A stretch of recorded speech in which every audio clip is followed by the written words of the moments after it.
నమస్కారం అండి. నా పేరు వచ్చేసి దప్పులపూడి ప్రకాష్. మాది సిరిపురం గ్రామం, మేడిగుండ్ర మండలం, గుంటూరు జిల్లా.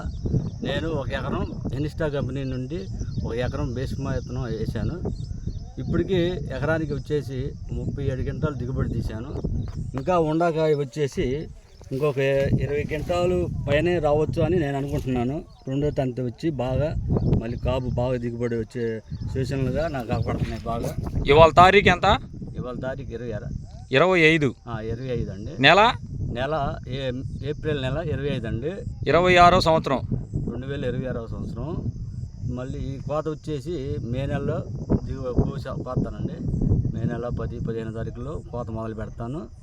ఇంకా 55 క్వింటాల నుంచి 57 క్వింటాల దాకా రావచ్చు అని నేను అనుకుంటున్నాను.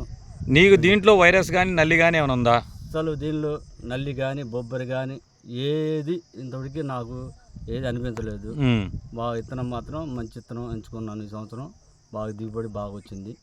ఏంది బాగుందండి ఇది. ఇప్పుడు నేను వీడియో తీస్తున్నాను, నువ్వు చెబుతున్నావు. రైతులు నమ్మాలంటే అట్టా నీకు భీష్మ విత్తనం 57 క్వింటాలు వచ్చిందంటే రైతులు నమ్మాలంటే? నా పక్కన కంకనాల శ్రీనివాసరావు గారు, కంకనాల నాగమల్లేశ్వరరావు గారు, కొండిపోగు బోడి గారు, మంగినబోడి వెంకటరావు గారు, వాళ్ళు 4 రైతులు ఉన్నారండి. వాళ్ళు పెద్ద పెద్ద రైతులే. ఒక్కొక్కళ్ళు వచ్చేసి 4-5 ఎకరాలు వేస్తారు. వాళ్ళని అడిగి తెలుసుకోవచ్చండి. నేను అంతగా నమ్మకపోతే నాకు వచ్చిన దిగుబడి సార్కి చెప్తున్నాను. ఇప్పుడైనా వచ్చి మీ తోట చూసుకోవచ్చుగా?